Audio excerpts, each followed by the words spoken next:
Hi viewers, எல்லாருக்கும் வணக்கம். இன்றைக்கி கோவக்காய் பொடி ஃப்ரை வந்து எப்படி செய்யலாம் அப்படிங்கிறத பார்க்கலாம். இது வந்து ரைஸ்க்கு ஒரு சூப்பரான சைட் டிஷ்ஷாக இருக்கும். இதுக்கு நாட்டு கோவக்காய் வந்து ஒரு 1/4 கிலோ அளவுக்கு எடுத்திருக்கேன். இது வந்து நல்லா வந்து ஸ்லைஸ்டாக வந்து நல்லா நீல வாக்கில் குட்டி குட்டிஸாக கட் பண்ணி எடுத்துக்கோங்க. ஒரு ஒரு பாண்டலில் நான் வந்து தேங்காய் எண்ணெய் தான் ஊற்றிருக்கேன். தேங்காய் எண்ணெய் எடுத்துக்கிட்டு நல்லா கோவக்காய் வந்து நல்லா ஒரு டீப் ஃப்ரை பண்ணுங்கள். கொஞ்சமாக உப்புதூள் ஆட் பண்ணி நல்லா வந்து சுருண்டு வந்து கலர் சேஞ்ச் ஆகணும். அந்தளவுக்கு நல்லா ஃப்ரை பண்ணிக்கோங்க. நல்லா ஃப்ரை ஆனதுக்கப்புறம் நம்ம மசாலா ஆட் பண்ணிக்கலாம். மஞ்சள் தூள் 1/4 ஸ்பூன், மிளகாய் தூள் வந்து ஒரு 1/2 டீஸ்பூன் அளவுக்கு ஆட் பண்ணியிருக்கேன். உப்பு வந்து இப்போது தேவைக்கிறப்ப உப்பு கொஞ்சம் லைட்டாக ஆட் பண்ணிக்கோங்க. ஆட் பண்ணிவிட்டு லைட்டாக தண்ணி தெளித்து நல்லா வந்து வேக வச்சுக்கோங்க, மிக்ஸ் பண்ணிக்கோங்க.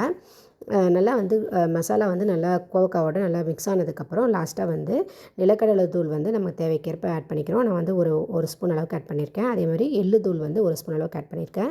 இது வந்து கோவக்காவோட நல்லா ரோஸ்ட் ஆகணும். ரோஸ்ட் ஆகி நல்லா மிக்ஸ் ஆகணும். அந்தளவுக்கு வந்து நல்லா ஃப்ரை பண்ணிக்கோங்க. ஃப்ரை பண்ணிவிட்டு நல்லா மிக்ஸ் ஆனதுக்கப்புறம் ஸ்டவ் ஆஃப் பண்ணிக்கலாம். இது வந்து பார்த்திங்கன்னா ரைஸ்க்கு, தயிர் சாதத்துக்கு, லெமன் ரைஸ்க்கு, இது எல்லாத்துக்கும் வந்து சைட் டிஷ்க்கு சூப்பரான காம்பினேஷனாக இருக்கும். ட்ரை பண்ணி பாருங்கள். இந்த வீடியோ உங்களுக்கு பிடிச்சிருந்துச்சுன்னா ஷேர் பண்ணுங்கள், சப்ஸ்கிரைப் பண்ணுங்கள், லைக் பண்ணுங்கள், கமெண்ட் பண்ணுங்கள். Thank you viewers.